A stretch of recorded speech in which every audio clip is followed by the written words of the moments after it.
Chassidic discourse by the Rebbe. This is 1984. We learned basically the half of the discourse in previous class, and we're going to finish, God willing, today. What's the subject over here? What's the difference between the nations of the world in general and Amalek, that particular nation? Because that particular nation is called Reishis Goyim Amalek, the beginning of all the nations and so on. And we mentioned, the Rebbe mentioned, that there are two types of war. There's a war of conquering, and there's a war of destroying. Two different things.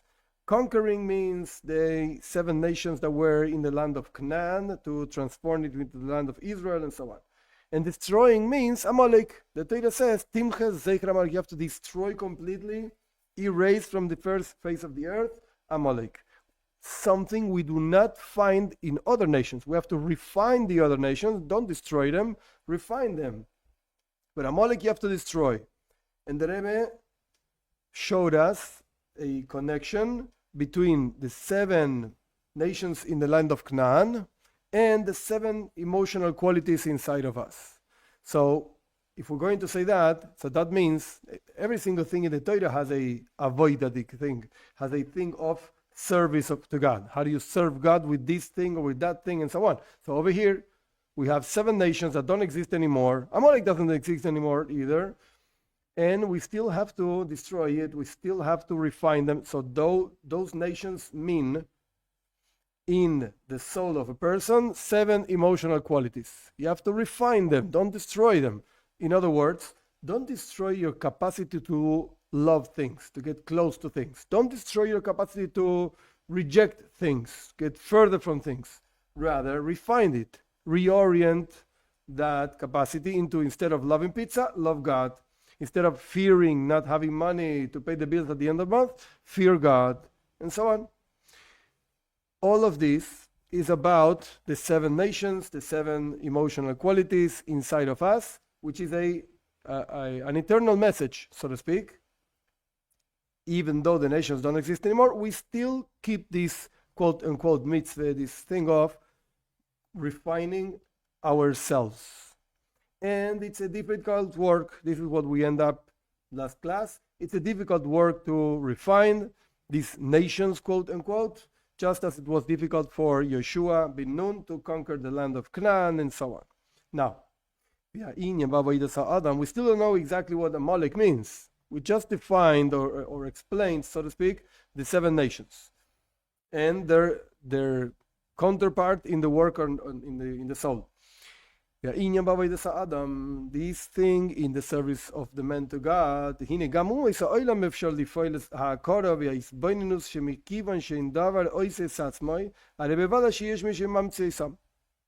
Now, the nations of the world, which they also represent these 7 qualities, these 7 nations, 70 nations, 7 times 10, it doesn't really matter the mathematics over here. Each one of those is composed of the other ones, and 49, and in the general nations, we're not going to dwell on that. The point is that they represent, those 7 nations in the land of Cnaan, they represent actually all the nations of the world. And if we have to refine them, don't destroy them, refine them, which also means refine yourself. So wait a second, this has an expression also in the world at large. Take the non-Jews and refine them. So this is what the Rebbe is saying right now. Also the nations of the world, you can actually generate in them a recognition and meditation, contemplation, that since a thing, a physical thing, does not make itself, cannot produce itself, certainly there is somebody, let's call him God, that creates them. Anybody can understand. It's a rational thing. It's so simple and so basic. Rational thing. And when you ask a scientist, I think it's important to note, when you ask a scientist, wait a second, you talk to me about the Big Bang, and there were 2 particles that collided, and blah, blah, blah. Very interesting. Where did the particles come from? It's interesting that this is not a scientific question. It's a religious question. There's a point in which science says, don't bother me. I don't have an obligation. I'm not obligated to answer your question. It's not a scientific question. If you ask me why does the thing fall, okay, I can answer you a scientific answer.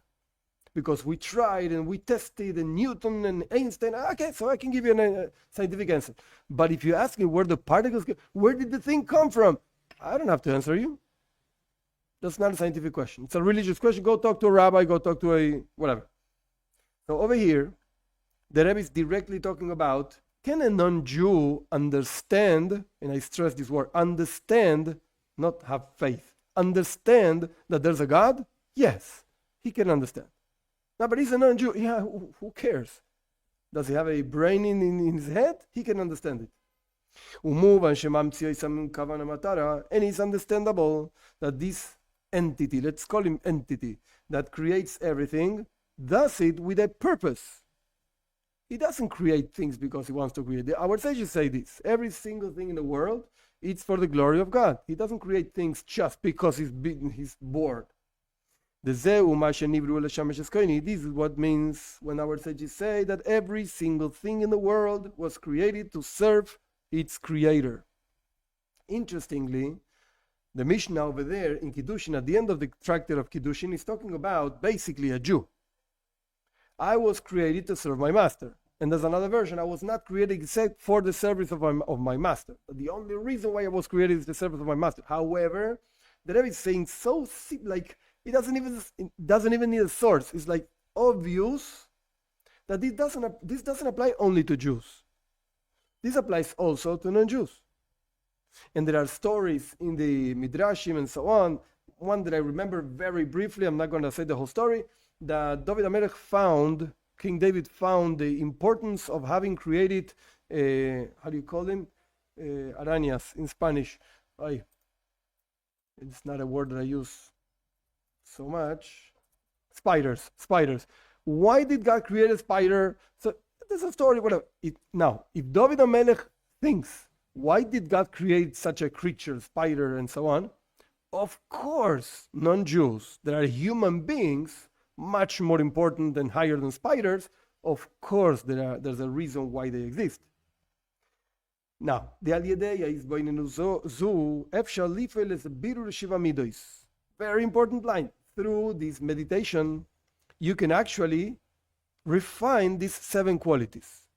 So, many things happening over here in very few lines. Point number 1, let's talk about history. Yeshua entering the land of Israel, he conquered the 7 nations, blah, blah, blah. Okay, very nice. Let's talk about my soul and everybody's soul. Oh, you, by thinking about God, you will refine your soul. Okay, let's talk about the mission of the Jewish people in the world, to be a light unto the nations. By helping a non-Jew meditate about God and realize, Akara says the Rebbe, you realize that there's a God, that helps the non-Jew refine himself, herself. She becomes a better person because he realizes that there's a God. And this is the reason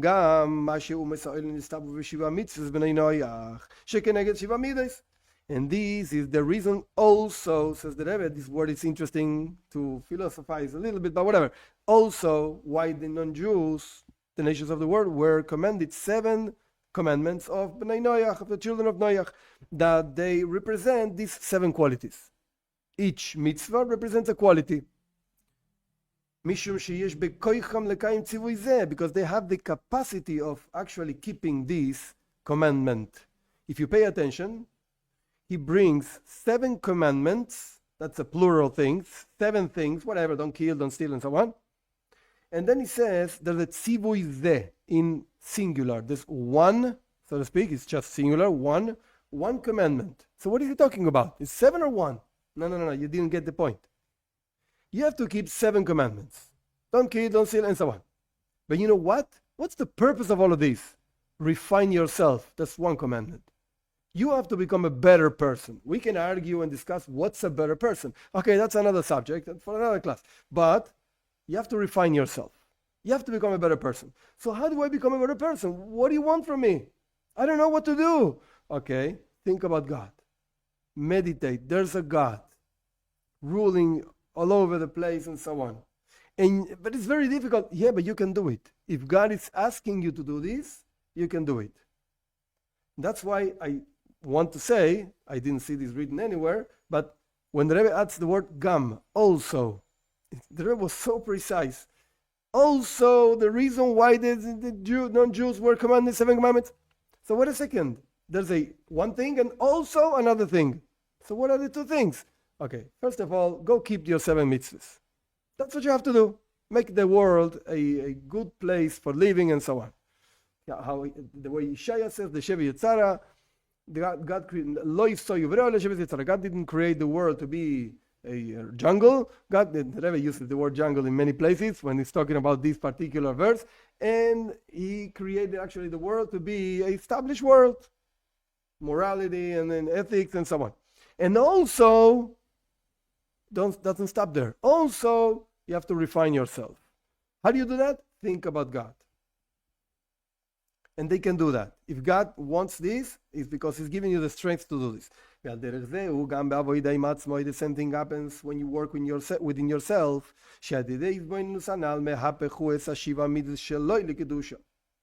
Not only working on the nations, on other people outside of this Jew, so to speak, that we're talking about one person, but also not only talking about them, working with them, helping them meditate and helping them improving and so on, but you have to work on yourself and you have to transform your 7 qualities into Kedusha, into holiness. Don't be an animal. Be a mensch, be a human being. I know that means first of all, you have to work on yourself in a way of subduing your bad qualities. You force yourself. Do you really incorporate this in your life? No, I'm forcing myself into this. I don't like it. I don't want it. I'll do it anyway. Then afterwards you come from the easiest to the hardest. You transform yourself. You transform bad traits, character traits, into Kedusha, into holiness. Through the completeness of this work with refining your 7 qualities, then you have to go to refine the brain, the mind. This, as we explained in the previous class, this will be in the future to come. When God gives us the land of these other 3 nations, Ammon, Moav, Edom, Kini, Knizi, Kadmoni, the land of the 10 nations, not the 7 nations only, as the Mittler Rebbe, the second Rebbe of Chabad, explains in his famous discourse on this subject, particularly refinement of your qualities, of your character traits. Then in the world to come, there's not going to be such a thing as don't bother, so to speak, Moav, the land of Moav, the people of Moav. Because then we're going to refine also the mind, the brains.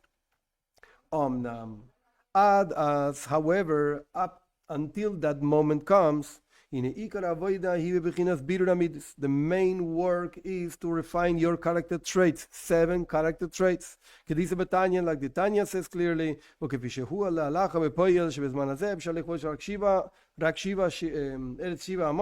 and not just in the Tanya, like in the mystical part of the Torah and so on, but also in law, in halacha, in a practical law. Today we can only conquer the land of the 7 nations, which is not the case with in respect with the land of the 3 nations. There it's written, don't bother them. Don't bother them. It's not for you, not now. It's not even part of the land of Israel. People think Jews wants the world. They run. There was a whole thing in Argentina. Proyecto Andinia, I think it was called. It's a project Andinia, that the Jews want to conquer the whole south of Argentina. Which is a huge place, empty. Not even cows, nothing lives over there. It's like a desert, whatever. And the Jews want to conquer Argentina. You're nuts. Jews want to live in Eretz Israel. And what's Eretz Israel? If you really look at the biblical maps, it's even smaller than what it is right now. It's a small place. tiny place. Okay, but the Jews are fine there. All right, now. This fact, this idea that the nations of the world, by themselves, they're not as they should be, and therefore you have to conquer them, quote unquote, into holiness. The cause for this, why do they have a problem? Why do the nations have a problem? The reason for this is Amalek. Amalek is the head, the beginning of the nations. This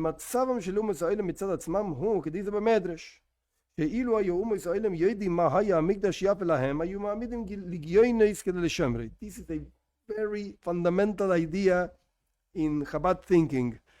How does Chabad look at non-Jews? The nations of the world by themselves, who are them? What do they want? Like the Midrash says, our sages say this very clearly. If the nations of the world would have known the benefit, so to speak, that the Mikdash did, the temple did for them, how good the temple was for them, they would have put soldiers in order to protect it. So if you take a non-Jew, again, through this lens that the Rebbe is telling us right now, you take a non-Jew and you look at this guy. Is this guy good or bad? The Torah, you talk to other rabbis, and no, non-Jews, get out of here, there's garbage, and then animals, and whatever. You're going to hear all kinds of things. But what is the Rebbe saying? No, the Rebbe is saying something else. If you take a non-Jew, cut, so to speak, Amalek, but you take a non-Jew, what's a non-Jew? I want to protect the temple. I want to protect the temple. It's good for you, it's good for me. Let's help.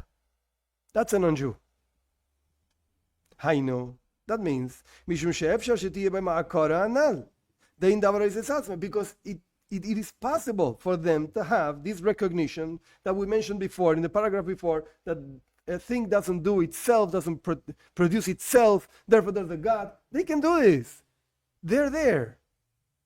And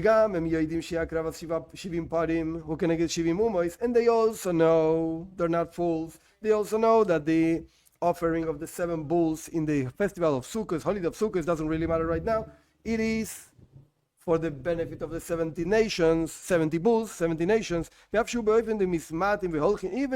Even though the truth is that at the beginning of the holiday of Sukkot, we offered 13 bulls, and then 12 bulls, and then 11 bulls, so they went down all the time. However, they understand that it is for their benefit. They know this. They want to protect the temple. And the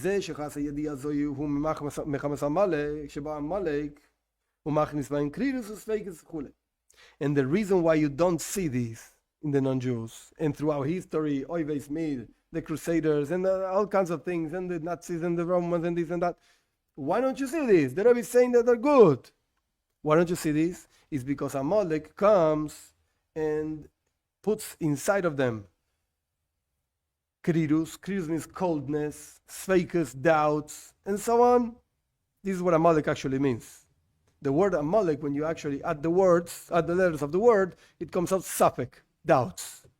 Amalek is doubts. That's really the temple. Is really the temple good for me? Why don't you go learn the Tanakh? The Shlomo Melech prayed when he built the first temple. Listen to the Jew. Shlomo Melech is telling God, hey, and to the non-Jew, I'm sorry. Shlomo Melech is telling God, go listen to the non-Jew. When he asks you something, just do it. Come on. And supposedly they know also this. They should learn. Whatever. So why don't they keep this, Amalek? Amalek is in there bothering. Because this idea that Pharaoh, the king of Egypt, said, the river, Nile River, is mine, and I did myself, like it's a very extreme thing. He believed he actually produced himself. That's something really bilti ragil klal, really not common at all, says the Rebbe. That a person considers that he formed himself? Who thinks like this? Like, it's kind of weird. Everybody knows my father, my mother, and so on. So what are you thinking? You're really crazy. It's not common. Even Bilam, who was a terrible guy, he hated the Jews and so on. He said, before saying this verse that we're teaching and learning and so on, that the beginning of the nations is Amalek, what did Bilam, this non-Jew prophet, say? I cannot transgress the word of God. Whatever God says, that's what I'm going to do. He recognized this also. Okay, there is a Betanya, like Tanya says,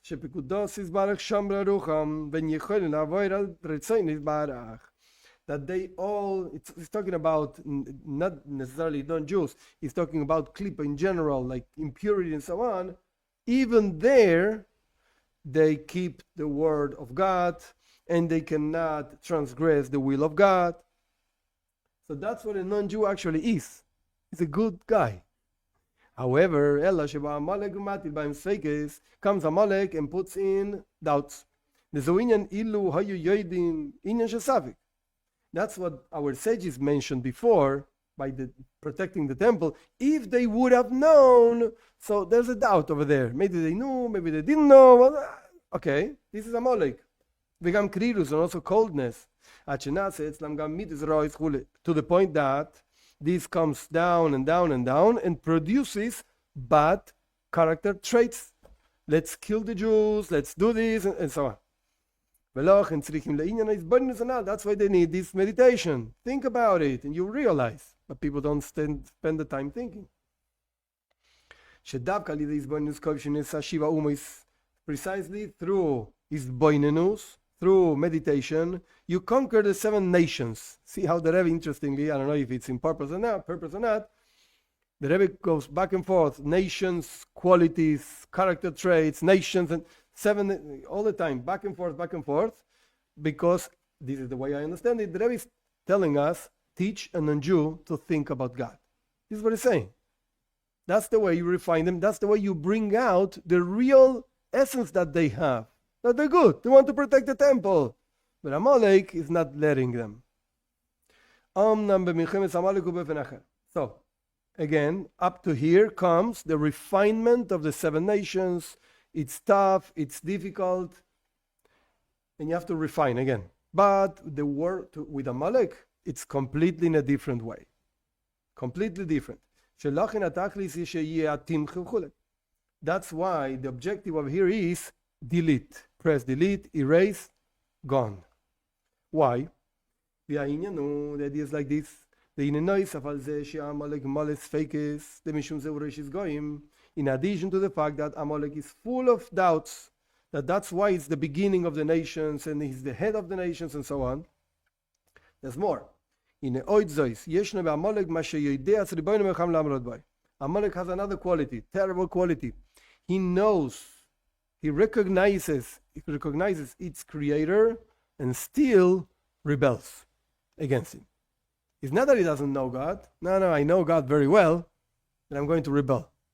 Whatever he says, I'm going to do the opposite. I know. That means, even though he knows who his master is, God, he makes his mission statement, I'm going to rebel. I'm a rebel. That's what I am.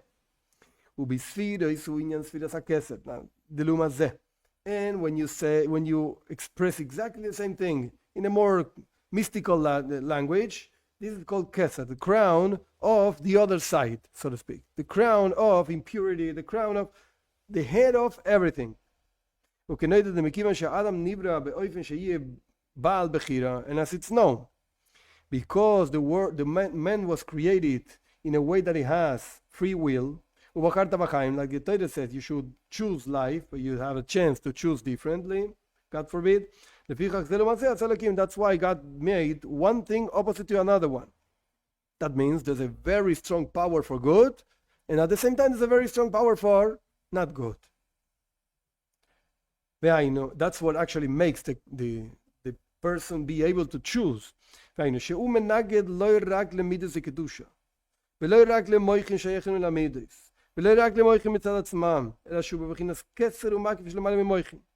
This is a difficult phrase to translate, but I'll do my best to explain also. That means that Amalek is a very deep type of bad, very deep type of evil.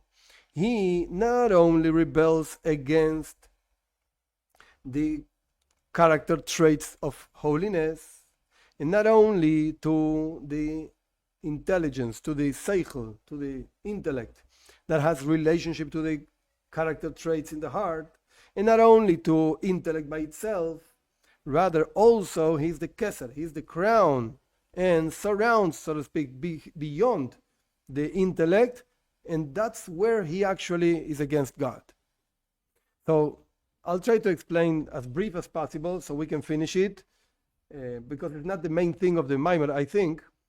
The idea is like this. You can have a bad character trait, but since character traits, like emotional character traits, you get angry, I'm an angry guy, okay. But because character traits in the heart, they are nurtured by the brain, by the understanding, why do you really get angry? Because you think you don't deserve this. Whatever the case is, I don't know, your children didn't wash the dishes because, as you asked, and you get angry, we're going to wash the dishes, I do everything for you, because you think you deserve that at least, after all that I do, you at least wash the dishes. At least do something for me. So you get angry, because you deserve. Okay, so when you understand you don't deserve, because the only one that deserves anything is God, you're not going to get angry.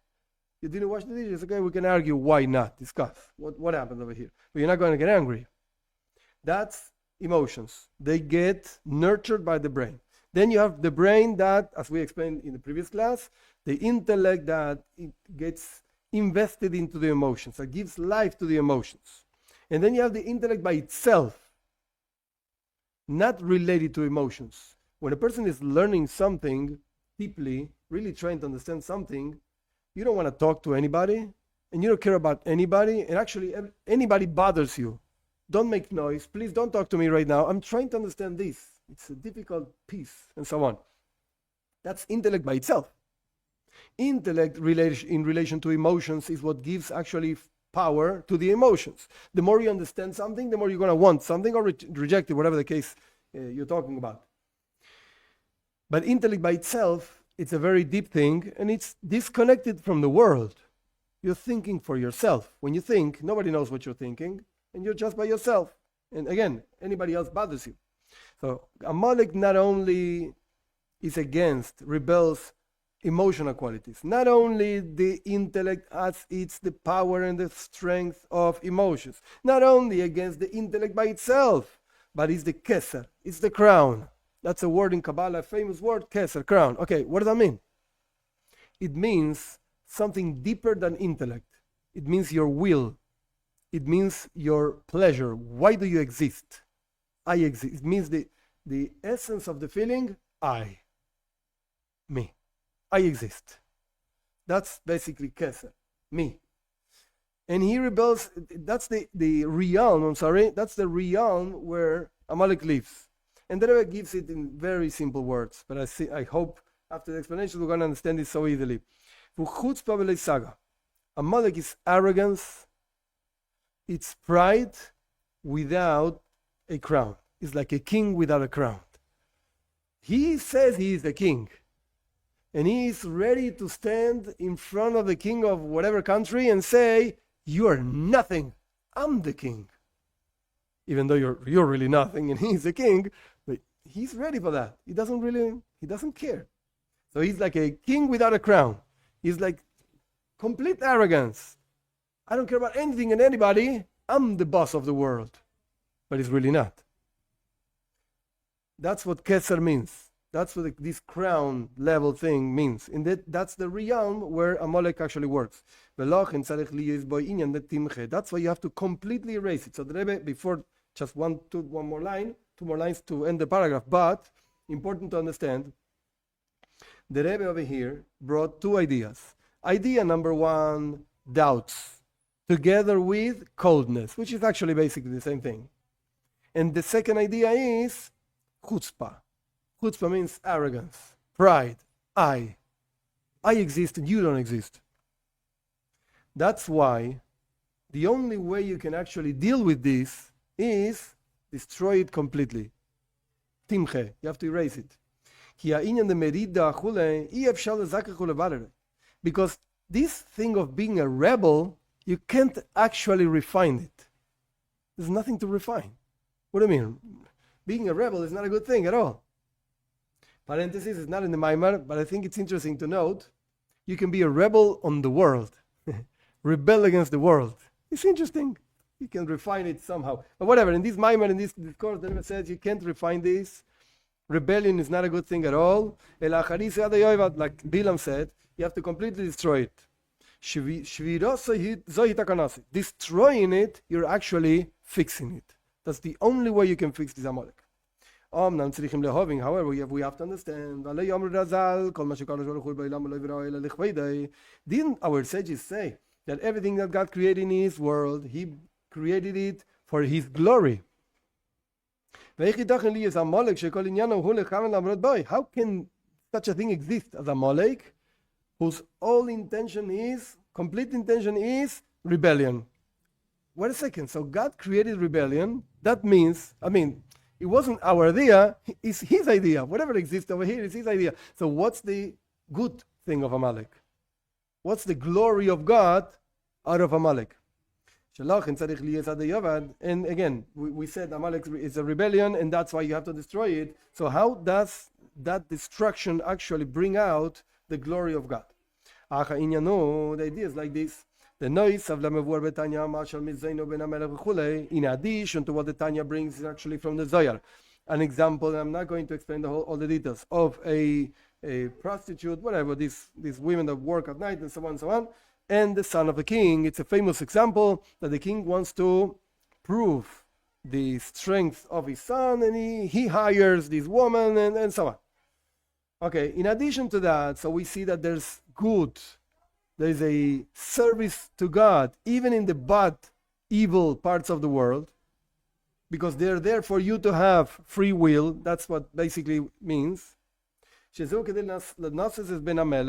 order to test the son of the king, to bring out his capacities from potential into reality. In addition to this, in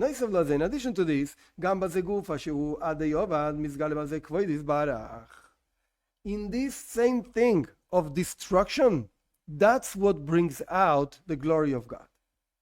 The destruction itself, that's what God is expecting.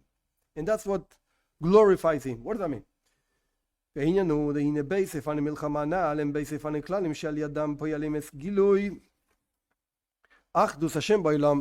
These two ways of war that we explained at the beginning of the previous class, which are the two ways of service, of refinement, of destroyment, and so on, these are two general ways through which you can actually reveal the oneness of God in the world, the unity of God in the world.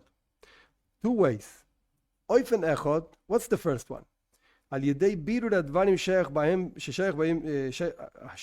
birur, there's a letter missing over here, through refining the things that can be refined, legales shegam b'hem nimshach Hashem, to reveal that also in them there's a revelation. It could be a projection of the light of godliness.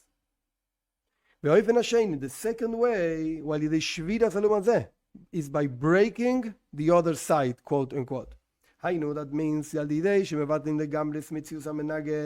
through the fact that you completely destroyed the existence of opposition. This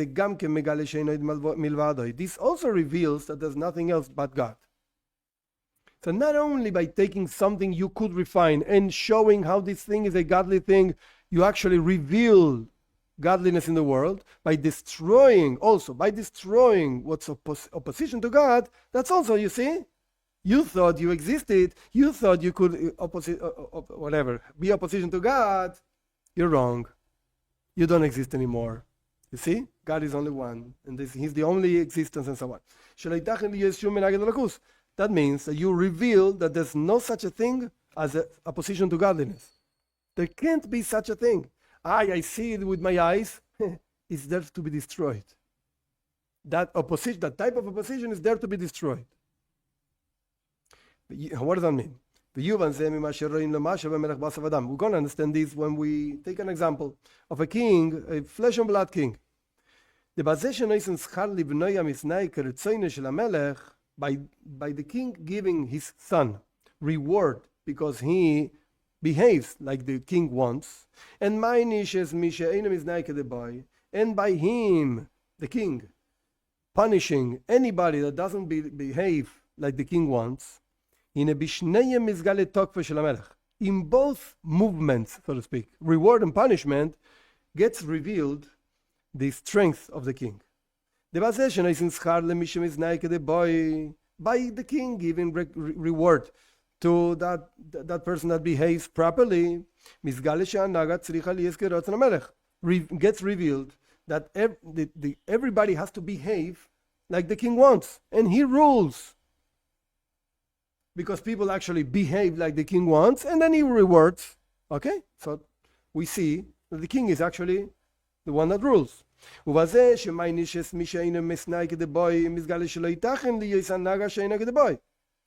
by the king punishing those who don't behave like he wants, there gets revealed that there's no such a possibility of behaving not like the king wants. In both cases, the king, so to speak, becomes revealed. Either because I reward you, you behave properly, or because I punish you. You don't behave, that's it. You don't exist. And like the Torah says, and like Musar, ethics, Jewish moral and ethics, whatever, and in very simple words. So everybody will listen and see. And this it appears a few times in the Torah. All the times that it appears is when the Torah says you have to punish this guy, and everybody has to see and learn, behave, because otherwise you're going to end up like this guy. The way of refining, or the war against the 7 nations, is like the first way. You have to refine the emotional qualities and so on. Through this, you actually see the virtue of light over darkness. And in a way of the land of Cnaan. People translate usually Cnaan as the nation of Cnaan, but actually means a merchant. That's what it means. It's explained in different places. Whatever, it's not the subject of this mimer. However,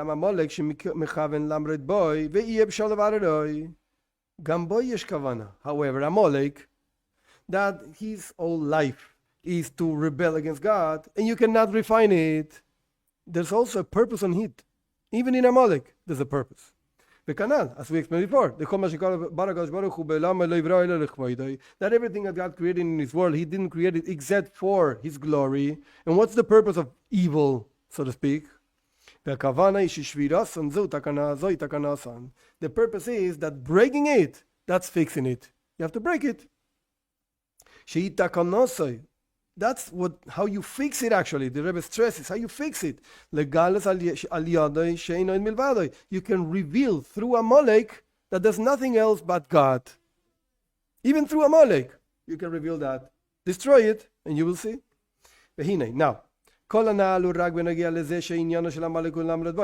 of this is in regards to this idea that Amalek, the whole thing of Amalek is to rebel.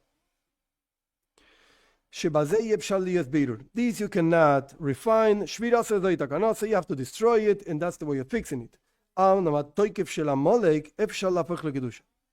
But the strength of Amalek, that you can actually use it, transform it into holiness. Yeah, the strength, yes. As our sages say, I'm not going to go into all the details of this, no way, but it's talking about a woman. She didn't behave properly. She's married and she went with somebody else and so on. And the sages are talking about a very long thing, a whole tractate. So whatever, not the subject right now. But the translation of the words is the same blankets that she put in a forbidden way, she puts in a permitted way. Whatever, for one guy, for her husband, or for the other guy. Okay. This you can actually transform it. That which you use for a prohibition, you can also use it for something allowed. You can transform it.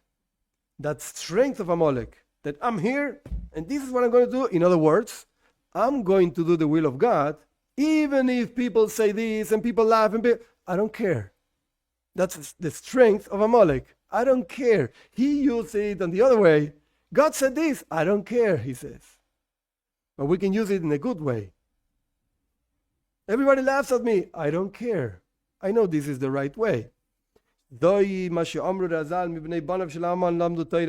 is what our sages said in the Midrashim, in the Gemara, that from the children of Amalek, of Aman, in the story of Purim and so on, because this discourse was actually pronounced in Purim, they learned Torah. They actually learned Torah. So you see that there was a transformation over there. Because the strength of Amalek, you can actually transform it into holiness. Now let's go back to the beginning of the whole discourse. This is what the Midrash says, and this was the question of the Rebbe. Through remembering Amalek, the Jewish people are called the children of Abraham. Why? What's the connection? Because Abraham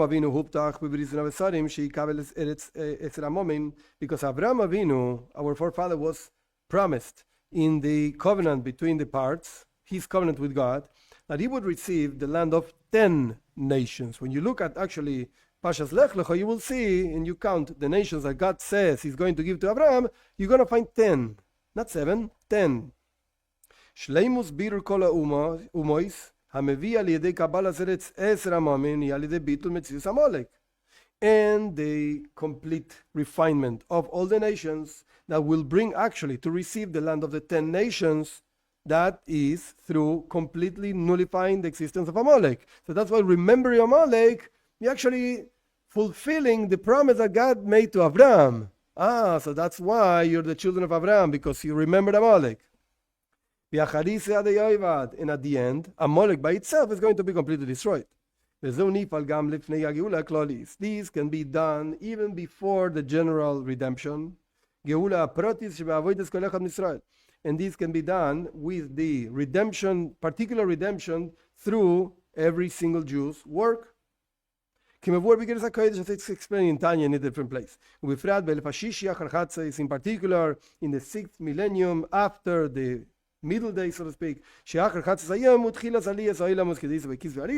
after the middle of the day, then the world start going up, like the Arizal writes, whatever. Doesn't really matter. You can accomplish this, is what the Rebbe is saying. You can accomplish this. Now is the time for this. And through this work of erasing, deleting Amalek, the remembrance of Amalek,